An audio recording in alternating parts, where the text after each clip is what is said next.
আশা করছি একেবারে সুস্পষ্ট দেখা যাচ্ছে এখন তার লেখাগুলা। এখানে সে কি লিখেছে এবং কাদের জন্য লিখেছে ১ম এ আমি সেটা বলি। আ আচ্ছা ১ম এ হচ্ছে যে এটা। আ আচ্ছা। আসেন আমরা এখানে দেখি ১ম হচ্ছে তসলিমা নাসরিনের পোস্ট এটা। তো সে এখানে একটা পোস্ট করেছে সেটা হচ্ছে যে তাহসানের একটা বক্তব্য নিয়ে। তাহসানের একটা বক্তব্য ছিল যে, "এটাই আমার লাস্ট কনসার্ট। আস্তে, আস্তে মিউজিক ক্যারিয়ারটা গুটিয়ে ফেলবো। মেয়ে বড় হচ্ছে এখন দাঁড়িয়ে রেখে স্টেজে দাঁড়িয়ে এমন লাফালাফি করতে ভালো লাগে না।" এরকমের একটা কথা তাহসান খান গতকালকে সম্ভবত কোন একটা আপনার হচ্ছে মেলবোর্ন না কোন একটা জায়গায় একটা কনসার্ট অস্ট্রেলিয়ার। সেখানে সে হচ্ছে যে এই ধরনের একটা কথা বলেছিল আরকি। তো ওই কথা থেকে হচ্ছে যে এই তসলিমা যেই নাস্তিকদের যে সেবাদাসী, নাস্তিকদের সেবাদাসী তসলিমা তো সে হচ্ছে যে একটা পোস্ট করেছে এটার পরিপ্রেক্ষিতে। সেখানে সে বলতেছে কি দেখেন, "দাড়ি রেখে বুঝি স্টেজে গান গাওয়া নিষেধ? মেয়ে বড় হলে বুঝি গান গাওয়া নিষেধ? লাফালাফি করতে ইচ্ছে না হলে লাফালাফি না করেও গান গাওয়া যায়।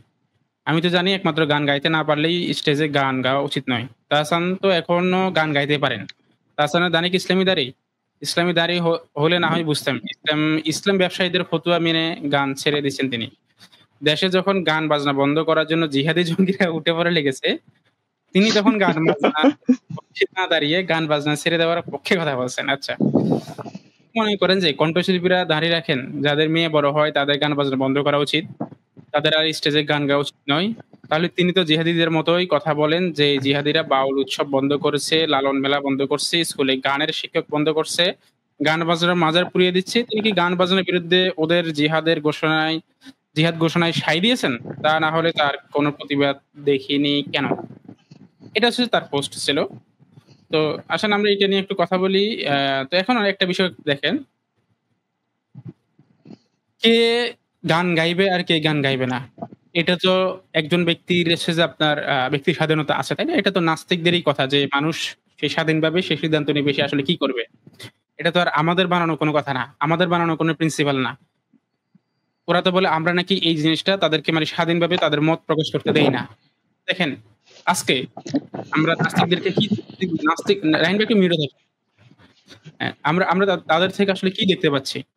আমরা দেখতে পাচ্ছি এই বঙ্গীয় নাস্তিকরা যখন হচ্ছে দেখা যাচ্ছে তাদের যেই চিন্তাভাবনা, তাদের যে মতাদর্শ সেটার বিপক্ষে যখন কারো চিন্তা যায়, কারো কথা যায়, তখনই তারা তাকে বিভিন্ন ধরনের ট্যাগিং প্রেমিং করে। এই যে জঙ্গি ট্যাগ দেয় বা হ্যান-ত্যান এই বিভিন্ন ধরনের ট্যাগিং করে তাকে হচ্ছে যে আপনার তাকে হচ্ছে যে কি করে হত্যাযোগ্য করে তোলে বা তাকে হচ্ছে অপরাধী হিসেবে হচ্ছে যে তারা উপস্থাপন করতে চায়। তাহলে পার্থক্যটা দেখেন, একজন মানুষ সে কি গান করবে নাকি করবে না?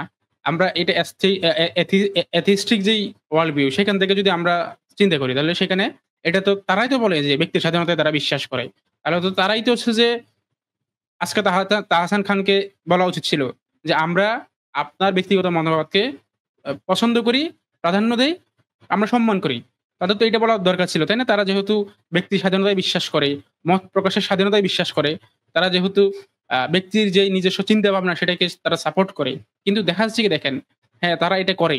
তারা ততক্ষণ পর্যন্ত ব্যক্তি স্বাধীনতায় বিশ্বাস করে। ততক্ষণ পর্যন্ত মানুষের মত প্রকাশের স্বাধীনতায় তারা বিশ্বাস করে।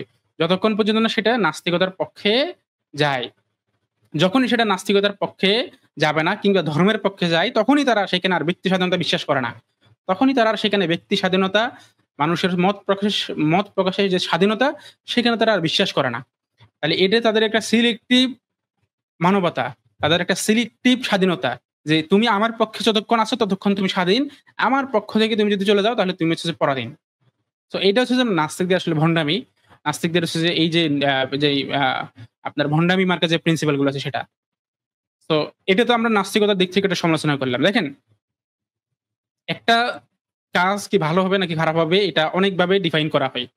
কোথাও হচ্ছে যে আপনার রিলিজিয়াস পার্সপেক্টিভ থেকে দেখা হয়, কোথাও হচ্ছে যে আ আপনার হচ্ছে যে সামাজিক যে দৃষ্টিভঙ্গি সেটার আলোকে দেখা হয় এবং অনেক জায়গায় দেখা হয় কিভাবে দেখেন, অনেক জায়গায় সেটা যে তার যে কালচার আছে, তার দেশের যে সংস্কৃতি আছে সেটার উপরে ভিত্তি করে দেখা হয়, তাই না? বাংলাদেশের পার্সপেক্টিভ থেকে আপনি যদি চিন্তা করে দেখেন, তাহলে এখানে আসলে যে গান বাজনা করাটা মানুষ আসলে স্বাভাবিকভাবে নেয় না। তো এই এক্ষেত্রে সে হয়তো এই কালচার দ্বারা ইনফ্লুয়েন্সড হয়ে বা তার কাছে হয়তো এটা ভালো লাগছে সে এটাকে বর্জন করতেই পারে। আবার কেউ গ্রহণ করতে পারে। এটা তাদের প্রিন্সিপাল অনুযায়ী। তো সেক্ষেত্রে বাংলাদেশের যেহেতু এটা একটা ভালো কাজ না, সেক্ষেত্রে তারা হচ্ছে যে সে এটা মনে করছে যে হ্যাঁ, ঠিক আছে আমার এখন একটা নির্দিষ্ট বয়স চলে আসছে। এখন আসলে আমার সাথে এটা যায় না। ঠিক আছে আমি এখন এখান থেকে সরে আসি। তো এখানে তো আপনি সমালোচনা করার কিছু নাই। সে তো ভাই কারো ক্ষতি করে নাই। সে গান গাচ্ছে না তার পার্সোনাল একটা হচ্ছে যে বিষয়। আপনি তাকে এটার জন্য তো জঙ্গি বলতে পারেন না, জঙ্গি ট্যাগ দিতে পারেন না। ভাই কোন সমাজে বাউল গান চলবে এটা তো আপনারাই বলেন যে ডেমোক্রেসির কথা বলেন। তো একটা সোসাইটি যদি মনে করে যে আমাদের এই সোসাইটির মধ্যে কোন ধরনের বাউল গান চলবে না। আপনি সেখানে এসে যদি বলেন যে বাউল গান শোনানোটা আমার ব্যক্তি স্বাধীনতা। সো এই ধরনের ব্যক্তি স্বাধীনতা তো হচ্ছে যে এটাকে আসলে ব্যক্তি স্বাধীনতা বলে না। কারণ ব্যক্তি স্বাধীনতা কখনো আল্টিমেটলি ব্যক্তি স্বাধীনতা না। কারণ হচ্ছে আপনি চাইলে যা মন চায় তাই করতে পারবেন না। আপনি যদি এখন বলেন যে আমি আ প্রধানমন্ত্রীর যে অফিস সেখানে গিয়ে আমি অফিস করব। আমার ব্যক্তি স্বাধীনতা। এটা কি পসিবল ভাই? একটা সোসাইটি তারা ডিসাইড করবে। এটা আপনাদের ডেমোক্রেসিক সিস্টেম এর কথা বলতেছি ভাই। আমরা আমাদের ইসলামিক কথাই বলতেছি না এখন। আপনাদের ডেমোক্রেটিক সিস্টেমে আপনারা বলতেছেন, অধিকাংশ মানুষ যেটা চাইবে, সমাজের মানুষ যেটা চাইবে সেটাই করতে হবে। তো সমাজের মানুষ যদি আজকে বলে যে, আমরা আমাদের সোসাইটিতে আমরা কোন ধরনের বাউল সংগীত রাখবো না। আপনি কি এজন্য তারা জঙ্গি বলবেন? আপনার কাছে কোন একটা গান পছন্দ নাও হতে পারে। ভাই আপনি মনে করেন ওই, ওই কেরালার কি গান কতগুলো আছে। এগুলো যদি আপনি গ্রাম অঞ্চলে গিয়ে শোনান মানুষকে, এরা তো ২ দিনও শুনবে না ভাই।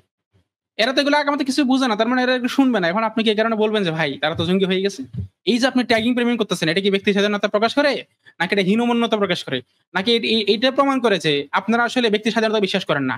আপনারা আসলে বিশ্বাস করেন নাস্তিক্য স্বাধীনতায়। যে যতক্ষণ পর্যন্ত নাস্তিকতার পক্ষে আপনাদের কথা যাবে, যতক্ষণ পর্যন্ত ধর্মের বিপক্ষে আপনাদের কথা যাবে, ততক্ষণ পর্যন্ত আপনি ব্যক্তি স্বাধীনতা বিশ্বাস করেন।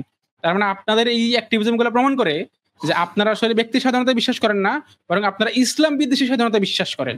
মানে ইসলামের বিরুদ্ধে কথা বলাটাই আপনারা ব্যক্তি স্বাধীনতা হিসেবে ধরে নিয়েছেন। কিন্তু নাস্তিকতার বিপক্ষে কথা বলাকে, আপনার পছন্দের জিনিসের বিপক্ষে কথা বলাকে আপনি সেখানে এটাকে ব্যক্তি স্বাধীনতা বলছেন না। তার মানে এই যে ভন্ডামি এগুলো ছেড়ে দিতে হবে। এখন মানুষ বুঝতে শিখেছে। মানুষকে আর ওই ৬ নয় বুঝিয়ে আপনি আর বিভ্রান্ত করতে পারবেন না।